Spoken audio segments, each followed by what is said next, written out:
Nous allons voir comment paramétrer un compteur impulsionnel sur un automate ready. Pour commencer, je me connecte à l'automate. Puis, je vais me rendre dans l'onglet Paramétrage, Ressources. Sur notre droite, dans la liste des ressources, nous allons déplier l'extembus. Mon compteur sera relié sur une extension. Ici, il se trouve l'extension. Et si je me rends dans l'onglet Configuration, je peux voir les différents plugs I/O sur l'embase. Donc on peut voir que nous avons un 4DI, un 7DI, un 4DO, un 4AI et un 2AI 2AO. Ici, le comptage impulsionnel va se faire donc sur une entrée digitale. Nous allons recevoir un signal on-off. Donc ça va donc être soit sur un plug 501, soit sur un plug 505. Il faut savoir que le plug 505 donc, accueille jusqu'à 7 entrées digitales, donc ce sont surtout des contacts secs. Le plug 501, lui, donc ce sera donc 4 DI, 4 entrées digitales. Les entrées donc sont composées de thyristors. Ces thyristors-là, il faut qu'ils soient alimentés. Le 501 a moins d'entrées disponibles, mais a l'avantage d'être plus robuste et plus précis. Donc c'est pourquoi, quand vous aurez donc du comptage impulsionnel, il est fortement recommandé d'utiliser un plug 501. Si je me rends sur ce plug 501 en question, donc ici je vois mes 4 DI, je vais raccorder mon compteur sur ma première entrée.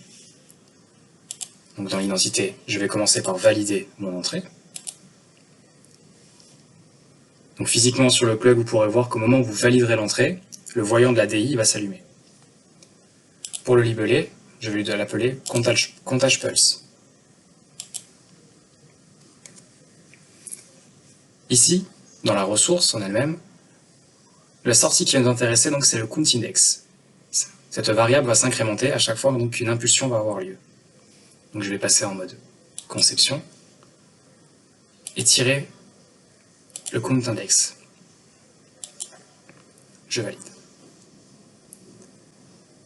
Maintenant, pour mieux illustrer, j'ai réalisé donc une petite maquette. Donc, vous pouvez voir sur la gauche mon automate, raccordé par l'extembus donc sur une extension, donc le plug 518 qui est ici, à côté donc du plug 501. Sur le plug 501, donc j'ai raccordé un petit IPP qui va donc simuler une impulsion, qui va simuler notre compteur. La DI est alimentée donc via la sortie DC out du plug 510. Donc maintenant, si je simule 3 impulsions,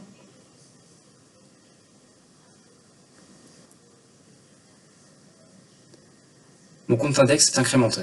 On peut voir donc que la sortie est à 3. Si, pour X raison, vous avez besoin de repasser le compte index à 0, il faut donc passer en mode conception de la ressource et tirer le lien clear. Maintenant, dans l'onglet schéma, j'ai une entrée qui est disponible, donc qui est le point clear. Si je valide mon entrée, je peux voir que mon compte index est repassé à 0. Bien sûr, il faut penser après à repasser l'entrée à 0.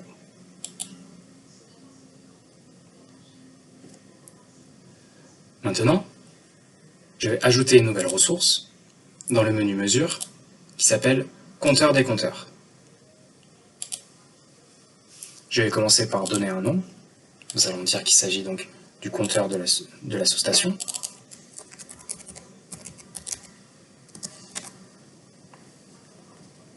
Ensuite, je vais cliquer sur menu paramètres. Le premier champ est le champ coefficient. Donc, en gros, c'est ici que nous allons faire une conversion. Pour un pulse, nous avons une sortie qui est à 1. Si le coefficient de l'entrée est à 0,1, une impulsion est égale par exemple à 0,1 m3. Et il faut surtout penser aussi au type de comptage. Donc ça, c'est l'entrée qui va être ressource compteur des compteurs. Donc ici, il va s'agir d'une valeur analogique. Maintenant, dans l'onglet schéma, je vais ouvrir mon explorateur des variables et venir tirer mon lien compte index de ma DI.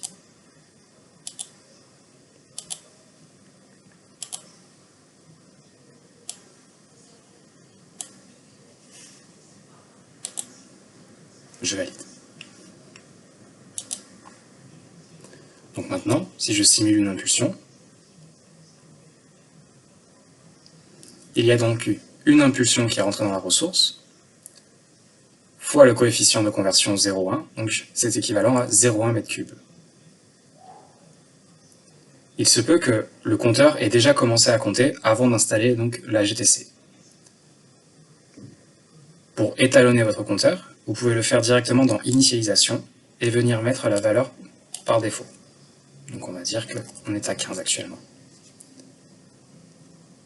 Maintenant, si je simule deux impulsions, je peux voir donc que je suis à 15,2. Votre compteur est étalonné. Pour plus de renseignements, notamment sur l'aspect donc câblage au niveau donc du plug 4DI, je vous invite à vous rendre sur notre site web, dans la rubrique téléchargement par produit,